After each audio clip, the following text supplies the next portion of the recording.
Hello friend, आज हम पर्यावरण से रिलेटेड टॉपिक 18 पढ़ेंगे जो UP TET, C TET, super TET and others competition के लिए भी कंपलसरी है।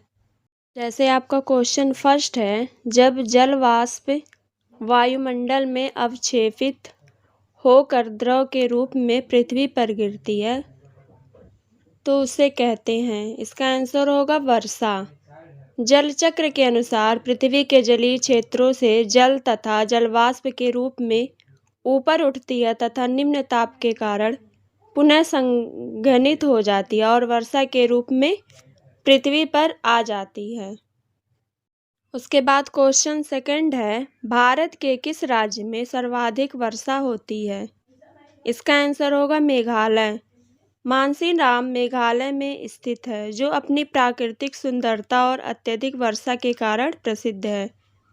मेघालय के इस स्थान को विश्व में सर्वाधिक वर्षा वाले स्थान के रूप में जाना जाता है।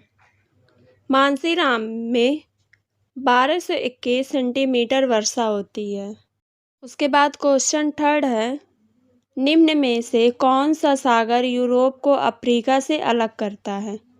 इसका आंसर होगा भूमध्य सागर। भूमध्य सागर पृथ्वी का एक सागर है जो उत्तरी अफ्रीका, यूरोप, अनातोलिया तथा मध्य पूर्व के बीच स्थित है। इसका क्षेत्रफल लगभग 25 लाख वर्ग किलोमीटर है जो भारत के क्षेत्रफल का लगभग 3/4 है। बाद क्वेश्चन 4 है, महासागरों में निम्न में से कौन सा लवण सर्वाधिक मात्रा में पाया जाता है?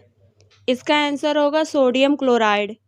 सोडियम क्लोराइड सोडियम का एक अकार्बनिक यौगिक है। महासागरों में सोडियम क्लोराइड लवण सर्वाधिक मात्रा में पाया जाता है। जल में सोडियम क्लोराइड की मात्रा 35 ग्राम प्रति लीटर होती है।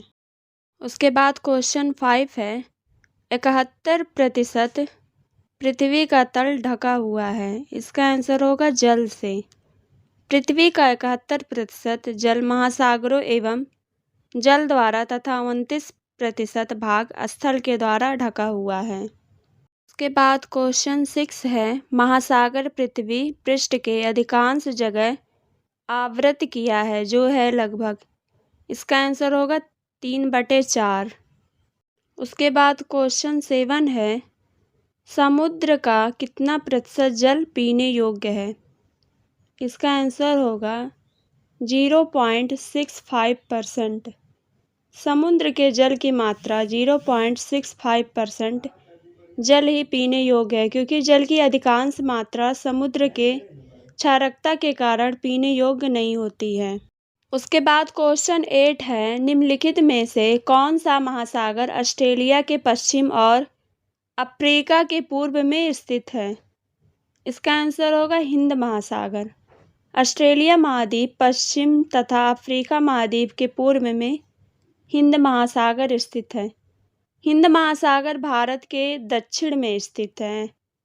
हिंद महासागर पृथ्वी का तीसरा सबसे बड़ा महाद्वीप है। इसकी औसत गहराई 3741 मीटर है।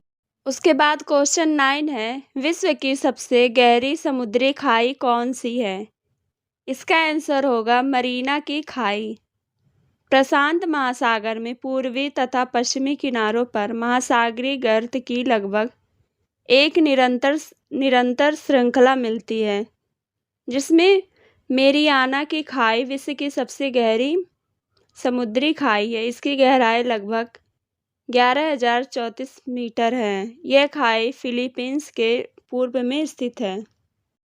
उसके बाद क्वेश्चन 10 है, सबसे बड़े और सबसे गहरे महासागर का नाम क्या है? इसका आंसर होगा प्रशांत। प्रशांत महासागर सबसे बड़ा एवं सबसे गहरा महासागर है। उसके बाद क्वेश्चन 11 है, पेड़ों की कतारों के बीच में फसलें उगाने को क्या कहते हैं? इसका आंसर होगा तोंगेया प्रणाली।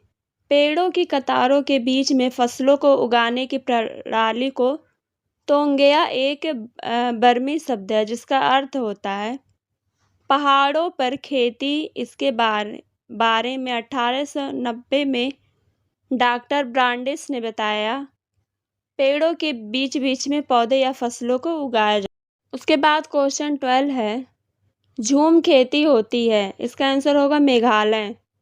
झूम खेती पर्वतीय एवं पठारी क्षेत्रों पर की जाती है। यह अस्थायी कृषि पद्धति होती है तथा यह कृषि प्रायः पूर्वोत्तर भारत में की जाती है, जिनमें मेघालय, नागालैंड, मणिपुर आदि प्रमुख राज्य हैं। झूम कृषि एक आदिम प्रकार की कृषि है।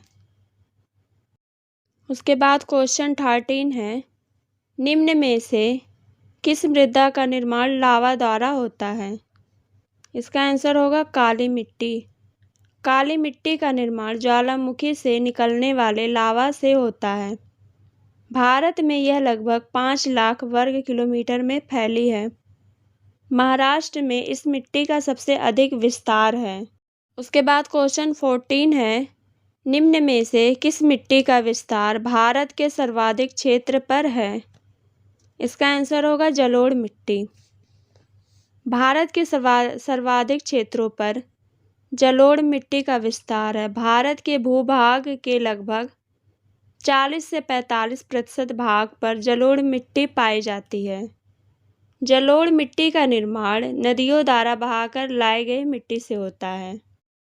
उसके बाद क्वेश्चन 15 है, कार्की रूप से शुष्क मिट्टी की क्या विशेषता है?